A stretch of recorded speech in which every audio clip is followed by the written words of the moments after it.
Arc Poetry, Arc Poetry magazine acknowledges that the land on which it operates is unceded Algonquin Anishinaabeg territory.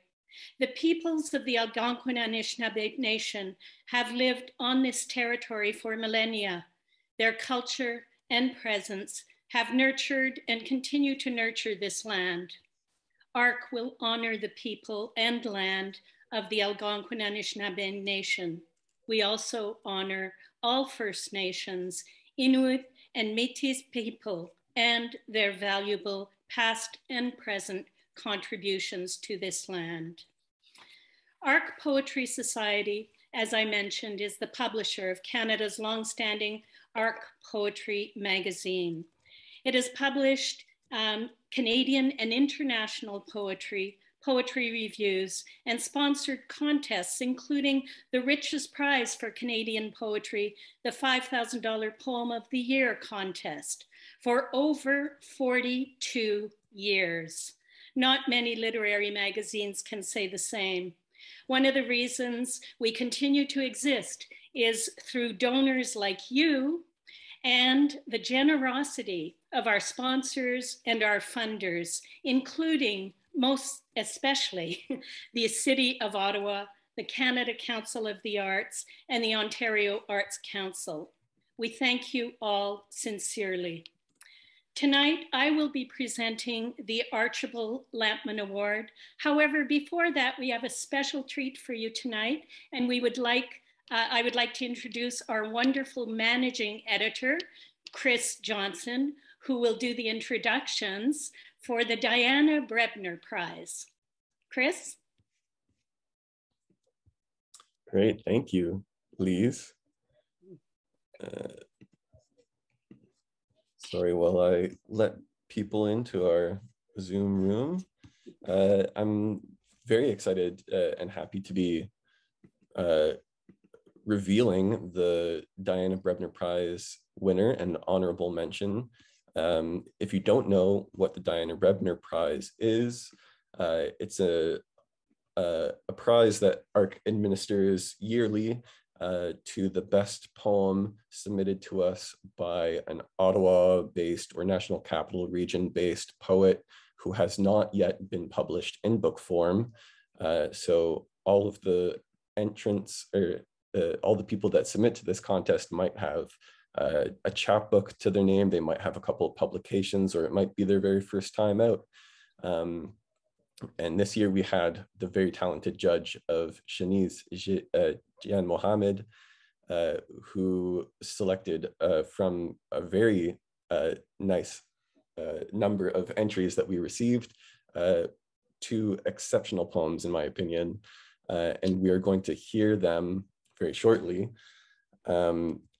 I want to introduce the honorable, well, I'll reveal who they are, who the winner and the honorable mention are, and then I'll invite them to read. So the honorable mention for this year's prize is the poem Neither by Miriam Tepper. And Shanice had this to say: "Neither is deceptively simple. I find it stayed with me for days after I read it, like a cone. That last stanza, only pennies in the fountain and a kite tangled in a tree, is such a powerful, lingering metaphor. To be what someone wishes for and to be a dream tangled up, unfree, stunning." So Miriam Tepper dictated stories to her mother before she was able to write. And as a teenager, she spent every summer at Duke University's Young Writers Camp. She writes poetry and short stories in a variety of genres, and won the first prize from the George Johnson Poetry Award, and has been published in Bywords. Now, the winner of the 2021 Diana Brebner Prize is the poem Caitlin Invites Me to a Party by Dessa Bayrock. And Shanice had this to say about Dessa's poem: "Caitlin invites me to a party, has such a strong poetic voice. I feel as though the poet is speaking directly to me. The questions are waiting for answers, like eyes glaring at me for a response or some reassurance, just a very grounded, vulnerable, and human voice. The poet seamlessly interweaves the motifs of rose hips and cicadas with their own inner state, such an unexpected metaphor, and there's a beautiful quirkiness about it. About Dessa, she lives in Ottawa with 2 cats, one of whom is very loud and almost always nearby. We might see her in a bit. Dessa used to fold and unfold paper for a living at Library and Archives Canada, and is currently a PhD student in English, where she continues to fold and unfold paper. She has 2 chapbooks with Katie Stobart, The Trick to Feeling Safe at Home from Coven Editions, and Worry and Fuck, forthcoming from Collusion Books. And you can find her, or at least more about her, at DessaBayrock.com or on Twitter at YoDessa. So first I'd like to spotlight Miriam and hear her poem.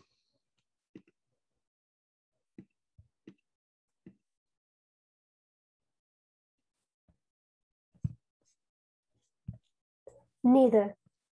Do not think for a moment that I am peonies in a vase, sunlight on polished oak, or a cat by the fire. Do not think of me either at the table for breakfast with the crumpets and jam and orange juice fizzled champagne. I am not in the habit of black and white, or this or that. Only pennies in a fountain and a kite tangled in a tree. Thank you so much, Miriam. And now we'll hear Dessa's poem.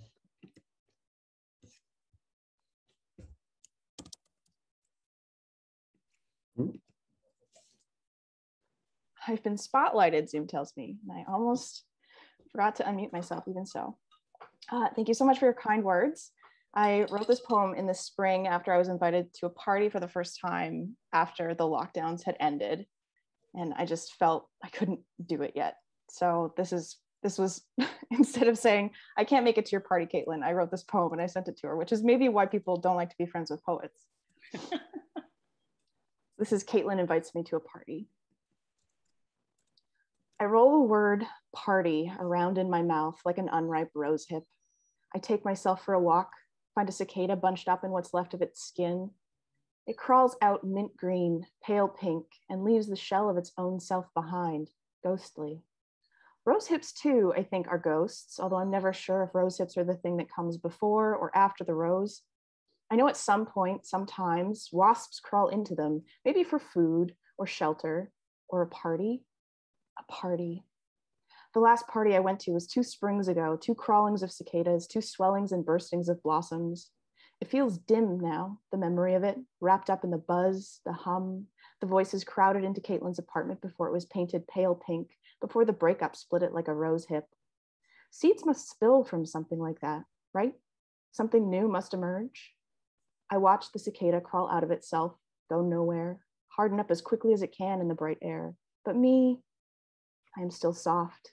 The petals that come before the hardening, the cicada, still shivering like a nymph. Thank you. Thanks, Dessa. And back to Lise. Thank you very much, Chris. And thank you, Dessa and Miriam. Beautiful poems. Yeah, it's easy to see why you won and were the honorable mention. It's great. Congratulations. While Diana Brebner honors the best poem from a National Capital Region and Ottawa writer, the Lampman Award honors the year's best book of poetry for Ottawa and the National Capital Region. Tonight, I am thrilled to be presenting the finalists for the Archibald Lampman Award. And it recognizes the outstanding book of English language poetry, of course, by an author living in Ottawa. Archibald Lampman, known as the Canadian Keats and one of the finest 19th century Confederation poets, was born in 1861. After graduating from Trinity College in Toronto in 1882, he moved to Ottawa and worked for the post office, not unlike many Ottawa poets who work for the government, until his death at the age of 37. His poetry was immersed in metaphysics and the details of nature, which he observed while hiking round what was then the wilderness capital of a new country. His books, Among the Millet, 1888, Lyrics of Earth, 1895, and the posthumous Alcyone, 1900, like Keats's writing, still hold their own in the pantheon of Canadian poetry. Definitely worth a read. While Ottawa has changed greatly since Lampman's day, we still produce some of the best poetry in the country. In the Greater National Capital Region, we are now 1 million residents. As a result, our poetry community here is relatively, I wouldn't say small, let's say accessible. And the advantage, of course, is that this keeps our literary stars within our purview. And it gives people like us the chance to get to know not only the writer's wonderful books, but often, as is the case here, the writers themselves. Therefore, full disclosure, I have had the honor of sharing creative time in poetry groups with all three of tonight's nominated writers in our poetry group called the Ruby Tuesdays. I know them as fellow poets, but also as friends. Now, having said that, let me assure you that the ARC process for choosing the Archibald Lampman Award, as with all its contests, is fair, strict, and robust. This year, publishers submitted 8 books for consideration by amazing Ottawa poets all. A short list of 3 fine books were selected by a jury of distinguished pan-Canadian judges, respected authors and poets all. Mike Chalk of Guelph, Razikra Revulva of Toronto, and Jane Munro of Victoria. So it's my honor to introduce you, the viewers, to our 3 finalists and share the judges' comments on their individual books, and afterwards invite the poets to read an excerpt, about 7 to 10 minutes, from each of their books in turn. So who doesn't love to be read to? You're in for a treat. As I describe the books, please feel free, authors, to hold them up to the camera so we can remember to order all 3, either online or at our favorite independent bookstore right after the show. Therefore, in alphabetical order, our first reader is Doris Fisher for her book, Locked in Different Alphabets by, excuse me, Silver Bow Publishing. Doris Fisher has also published 2 chapbooks, The Binders from Tree Press and Sasanka, Wildflower Bywards Press. She has won awards for her poetry, including the 2017 John Newlove Award, John Newlove Award, and Tree Press's 2016 chapbook contest for The Binders, which was also a BP Nicol Award nominee. Her poems have appeared in a variety of journals and anthologies in Canada and the United States. She lives in Ottawa. On Doris Fizer's Locked in Different Alphabets, the jurist said, "This book is an album of vivid moments from 8 decades of an immigrant family's life. Her spare and insightful lyrics track growing up in Canada with her brother, what she knows of her father's childhood in Poland, incarceration in a concentration camp, and undaunted feistiness. Finally, they focus on her mother from Wildflower in the Polish Home Army to foraging for fungi which flavor her goulash, dangerous, trying, pleasurable. Fisher's snapshots capture conflict and change, hope and horror, and the persistence of kinship and character through it all. Doris?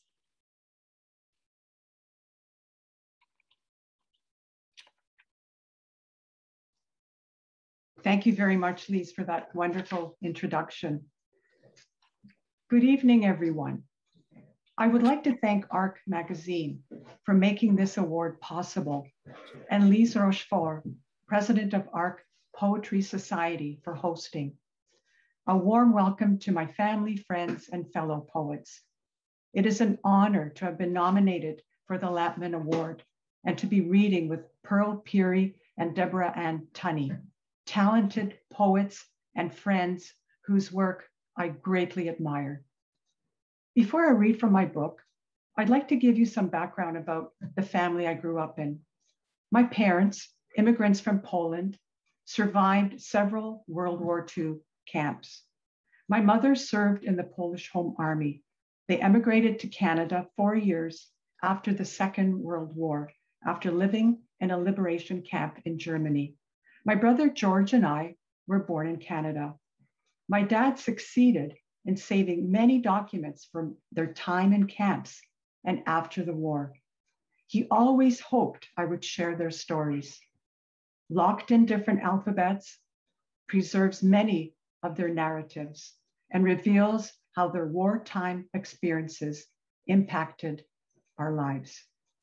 My book is divided into 3 sections, one on my brother George, another on my father, and the last on my mother. I'm going to read a few poems from each section. Just show you my book again. And the first poem is going to be from my brother's section. Pyrolysis. After the time George set the kitchen curtains ablaze, I was afraid to be alone with him. He'd washed the ashes down the drain, waved away layers of gray haze that choked us both.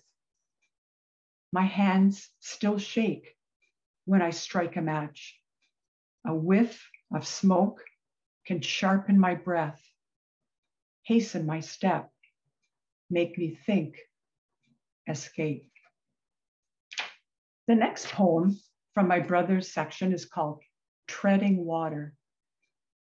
It started in the lake. My brother's elbows and hands held out of the water. Strengthens the legs and lungs, George said, skills acquired from his lifeguard summers. You were the golden girl. The word golden hung over the lake, a veil between us. I hated you most of the time. Mother loved you more. The past bubbled up from the lake's depths. Being golden had its price, I said. Nothing I do is good enough for father. Even my degree is the wrong one. We swam closer to the truth that afternoon. It started in the lake listening to us laugh lightheartedly as children. The lake witnessing our bobbing bodies drawing closer, watching us float into gentler water. Though my brother offered me his hand, helped me onto the dock, and handed me a towel, everything familiar looked broken. The ground beneath me shaking. I'm going to move on and read a few from my dad's section. The first one is called Our Single. My dad was feisty. You blamed everything on me. That new doctor you recommended. A time bomb ticked behind the gloss of your charm and repertoire of jokes. Your laughter tumbling into brooding silence. You disapproved of my boyfriends and forced curfews. Had me followed after I moved out. Blamed me. Your mother would still be alive if... We didn't speak for months, sometimes for years. Still, once, long ago, we cut a single together of a Polish love song. You held my hand while we sang. Your deep baritone in harmony with my 4-year-old soprano. You patted my head when we finished. The next poem I'm going to read is called Binders. Now, as I mentioned in the intro, my dad was a collector. And after my mom died, they met after the war on the way to a liberation camp in Germany. They fell in love. And when my mom died unexpectedly at 69, my dad took it really hard. His health deteriorated. He developed diabetes and eventually Parkinson's. Had to go into nursing home. Binders. We study your collection of 60 or more binders, brimming with documents, each one enshrined in a plastic sleeve. You explain certificates and government papers, the years spent in Nazi camps, wedding photos of you and mother, post-war Germany, the voyage to Canada on the General J.H. McCrae. You show me certificates and diplomas from your working days at Nortel. I'll bring most of these binders to the nursing home. You wind your 7 antique clocks. I'll need a few of my clocks. You linger over your collection of hand-painted china. I want some of my porcelain too. You describe a precision instrument from lab work at Nortel, a complicated looking device that measures the width of a strand of hair. Do you want it? I'll take some of the clocks, mother's paintings, photo albums. I've changed my mind. I'm not going. I can't live in one room. We hang photos, antique clocks, hide toolboxes under the bed and in the closet, squeeze things into the dresser and night table. I'll need my teak bookcase for my binders. I cut up your hamburger, help you in and out of your chair. I'm going to move into my mom's section. And my mom kept a journal of some of the things that she went through, like during the Polish uprising. And so the first poem is called My Mother Said. Before our home burnt down at 1 Mirowska Street in Warsaw, I sketched a song sparrow perched on the windowsill and collected clusters of blushing peonies in the backyard. Before my childhood snapped shut like a fox cage, I helped my mother cut dough circles for Christmas Eve pierogi, filled their centers with sauerkraut and mushrooms, and sealed their edges with my fingers.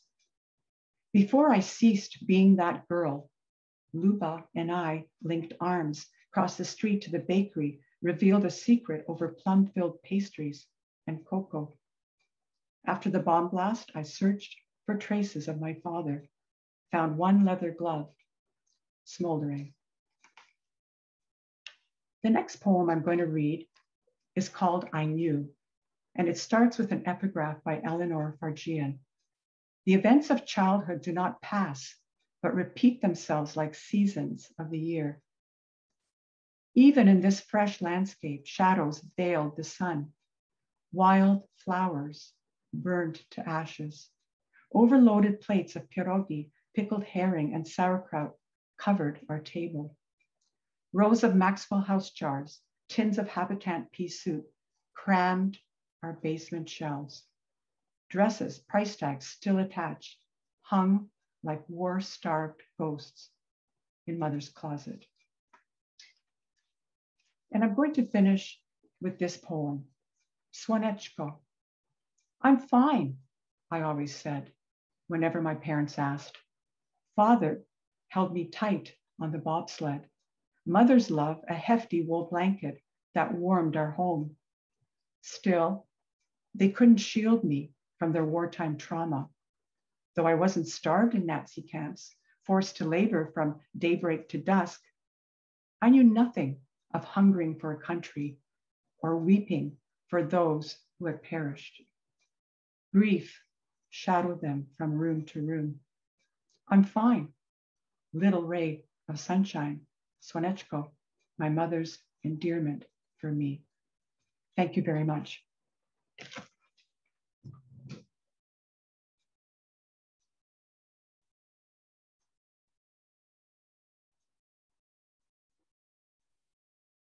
Thank you so much, Doris. Very moving indeed. Really lovely moments there. Our second reader and finalist is Pearl Peary for her book Footlights by Radiant Press. Pearl Peary is a queer, concussed writer living in rural Quebec. Her poetry collection, The Pet Radish Shrunken by Book Hug 2015, won the Archibald Lampman Award. Her manuscript Thirsts, published in 2011, won the Robert Crotch Award for Innovative Poetry. Her poems have appeared in various anthologies, and her newest chapbooks are Call Down the Walls, Frog Hollow Press 2015, and the forthcoming Water Loves Its Bridges, Letters to the Dead, the Alfred Gustav Press 2020. This is what the judges had to say. Pearl Peary's Footlights is a playful tribute to the momentary, moving between philosophical and recognizable physical spaces. Peary processes the quotidian with attention, insight, and humor.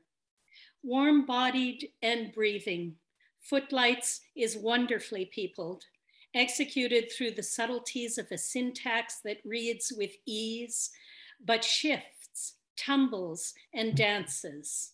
Footlights feels like a call to look closely as it makes a case for any instance, however mundane, proving even our less spectacular, often unlocked moments are worthy occasions for poetry.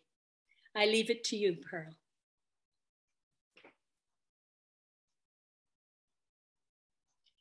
Thank you, Lise. That's a wonderful, just wonderful write-up the judges gave. Thanks to Arch for organizing this every year. It's wonderful to be able to have a focus on poetry inside the Ottawa, associated with the Ottawa Book Awards. I'm still stunned from Doris's and I'm just ready for my rest now, but yeah, Sorry, go Pearl. Sorry. Pearl, I don't mean to interrupt you, but if you wanted to turn on your video, then I could spotlight you for everyone to see. Oh, I'm sorry. I thought it was on. It's okay. All right. Thank you, Chris. So now that we have video, I guess, this is the book that was put out by Radiant Press a year ago. And I've forgotten everything else, so I will read now. Pinned to our heels. Let's spin our shadows, long donkey's tails pinned on each of us. I love 2 hours before sunset for its reversals. The limp hydro wires reflect as if white. At night, driving up Canada's Hill, Ottawa is a fallen star field, and our collective petty sparks usurp the glory of sky.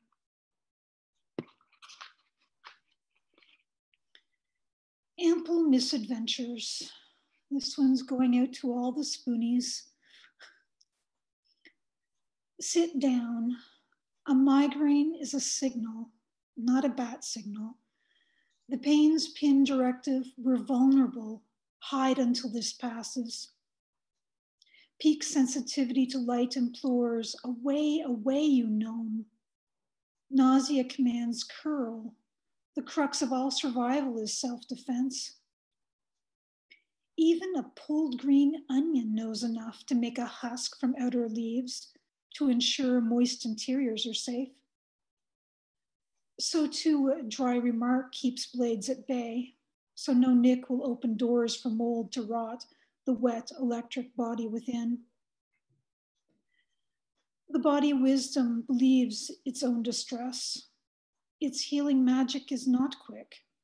It's a stopgap, a whisper network. So listen.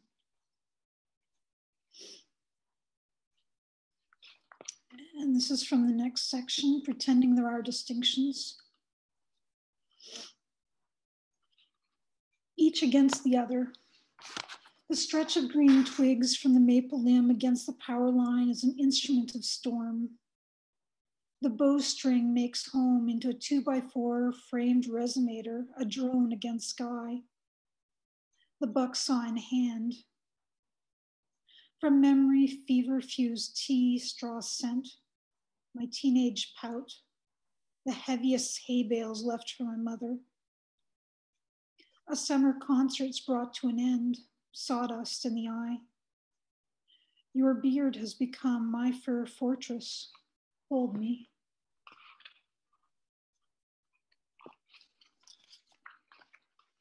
Another Ottawa poem. At the experimental farm where Anne lived. For golden hour, our youth is given back. We are a flock of starlings to brabble the snow. The root should have landed them here when there was ample food, but no. Straight ahead is the darkest. The horizon behind has the sunset to warm shoulders. No, I don't know what's new or what's for supper. But look, snow geese land in corn stubble. Your neck is feathery. My wings block any wind that would bite you. Speeds of ephemerality on Bronson Street. And I haven't been on Bronson lately, so this already may be an archival poem changed again. But at this time, the bakery has been replaced with a Taekwondo studio. Not all signifies as lichen does on this fissured heart. A warm breeze hovers on breasts, almost like a nuzzled kiss.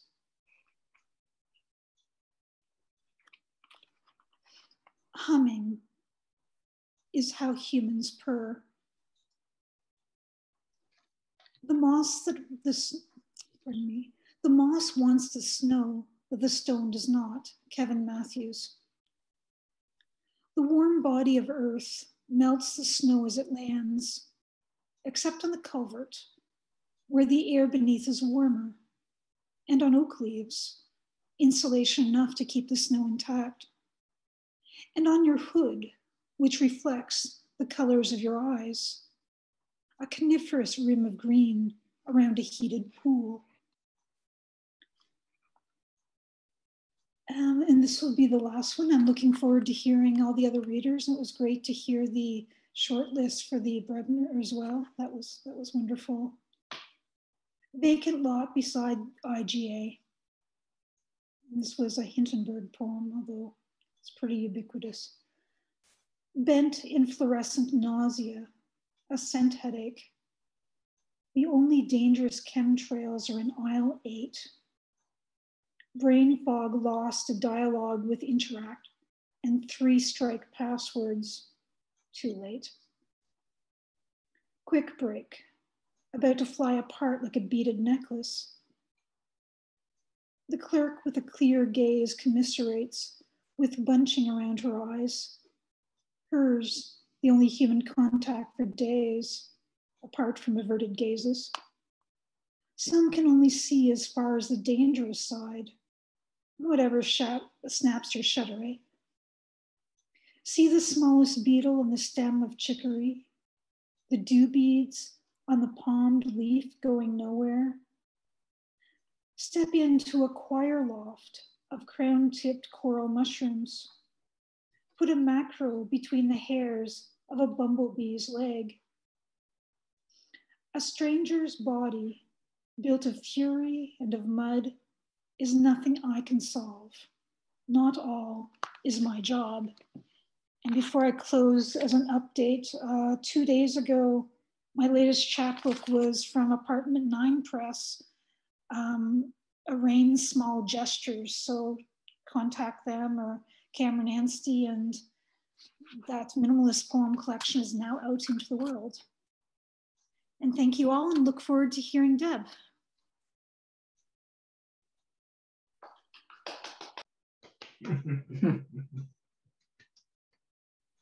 Thank you so much, Pearl. Always that detail of nature and the contrast with the urban landscape too. I've always had that. It's great. Thanks.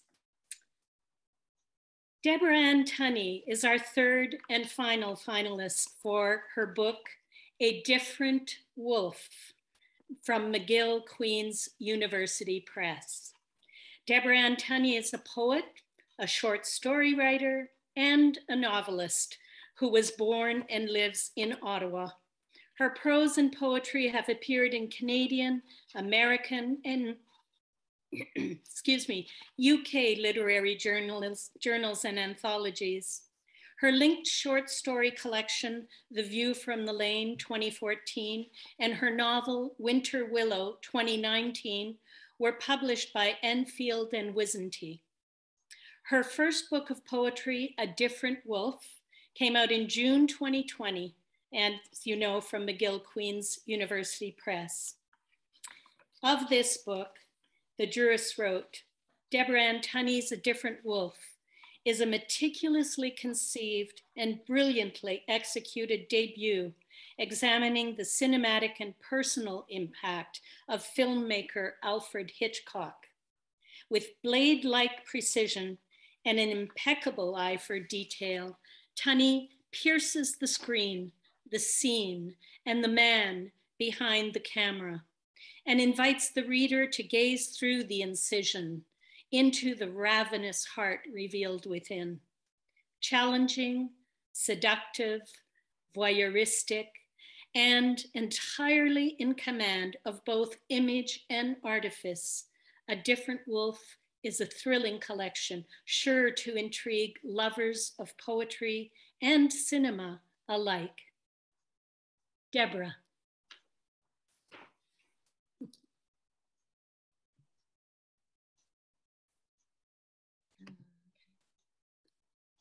Can you hear me? Great, okay. Well, first of all, thank you so much to ARC, to Chris and Lise. I feel honored to be with this group, especially because they're my friends, and I know how we all value poetry and how it has helped us to stay friends for many years. Anyway, as the comment that Lise just wrote about this, about my collection, I took as its theme, I guess, the life and work of Alfred Hitchcock, but of course how it relates to me. And in particular, Hitchcock is his greatest films, it can be argued anyway, from the late 50s and 60s. That was a very crucial time in my life as well. So he always spoke to me. So, and not simply either, it's kind of complex. But anyway, so I'll start with the first poem that's in the book. Oh, I should show the book, right? Yeah. Can you see that? It's kind of neat because they put an eye like it's looking through, which I thought was pretty cool. When McGill Queen got in touch with me, they said, oh, do you have any ideas for the cover? And I had lots having to do with birds, and they totally ignored me, and I think they were right to ignore me. Anyway, so the first poem in this book is called Bel Air, 1980. Bel Air is where Hitchcock died. 1980 was the year he died. Anyway, on these days, Hitch, when you are old and slowly dying in Bel Air, the view of the golf course out your window, what do you remember? Clarinet jazz in jeweled rooms with women drowsy from romance, their beauty against the cool turquoise of night. Or is it the conjuring of shorelines, alleyways, graveyards, a sky heavy with navy? You lean back into this settled moment and think of her, the way the future held no surprise until you heard her laugh, saw the sway of her blonde hair, the walk away from you in high heels. She was love in another place, in the sun, on a beach. And you followed like the sick dog your heart was, wanting and barking and wanting. So the next poem that I will read is, I was thinking of the movie The Birds, which is another one of his quite famous movies. I was thinking of the scene where Melanie is in the telephone booth. It's called Cube. Like Melanie in her telephone booth, we are all caught in our glass cubes, our hands splayed on the cracked window. We have all been forced into the wild carnage of that fire-rimmed street, and who will rescue us? Who'd risk all to fold that door in and pull us out? Take us back to that room with the cowering villagers, their faces now raw with fear and stupidity, standing in their circle of communal blame. The slap rings true as birds amass on high drifts of air, black laughter darkening their vast outstretch of wings.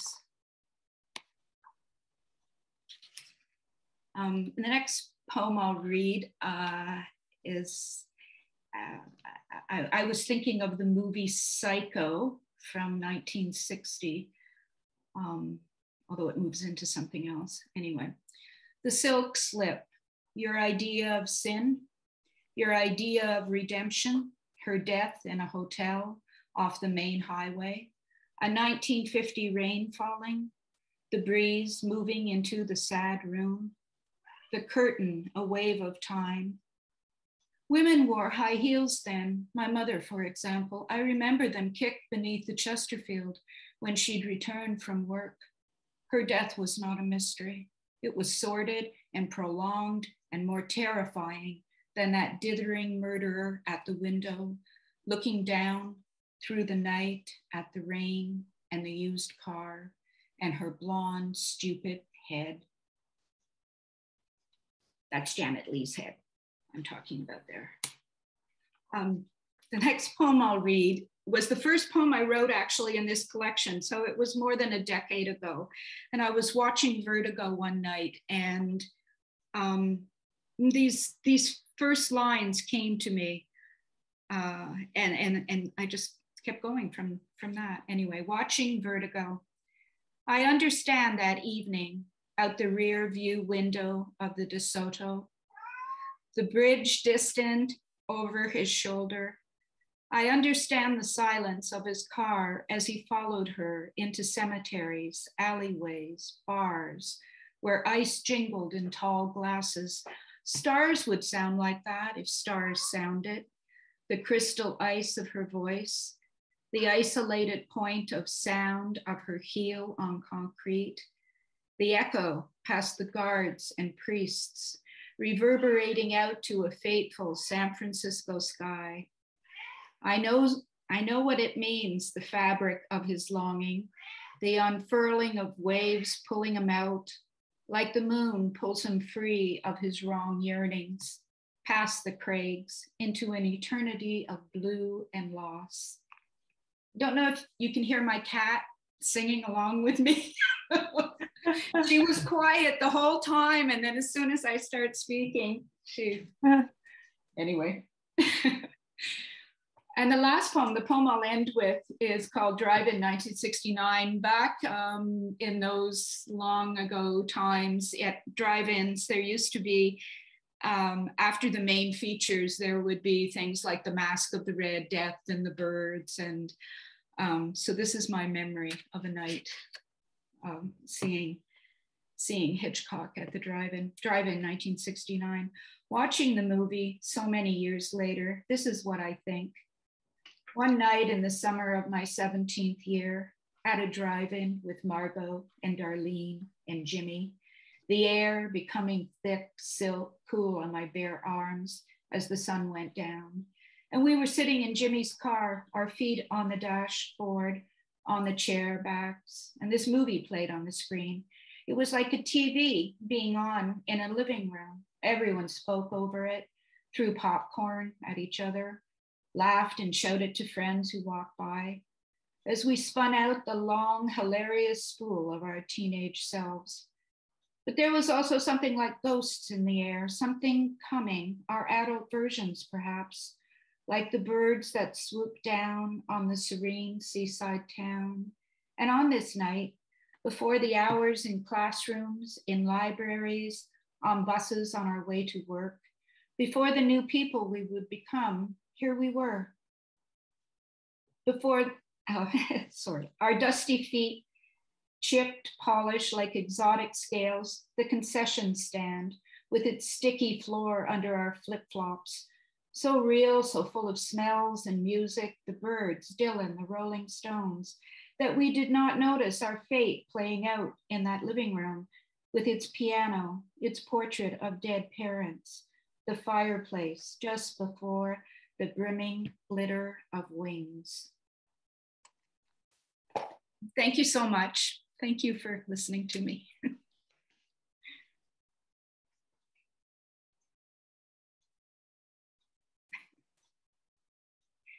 Wow, in case you missed that. Thanks, Lise.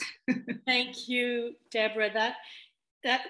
What a lyrical reading. And I've got goosebumps, and I don't think it's just because it was Hitchcock. Thanks for that. And thanks to all of our readers, and thank you to our viewers. As you know, the winner of the Archibald Lampman Award will be announced at the Ottawa Book Awards via Zoom beginning at 6 p.m. on Wednesday, October 20th. I hope you will join me for the award announcement, and in the meantime, order all the titles we heard from tonight, as well as the 5 other books by Ottawa poets. You will not be disappointed. Ottawa is fortunate to have such talent, and it's our great responsibility, but even bigger pleasure, to encourage and support our homegrown authors' creative output by reading their amazing work and buying their books. And be sure to order your gift copies, P.S., including your subscriptions to ARC Poetry Magazine well ahead of time as holiday gifts. So once again, thank you, and good luck to our poets, Doris Fisher, Pearl Peary, Deborah Ann Tunney. We're rooting for all of you. And thank you to our viewers and our supporters. Have a good night all.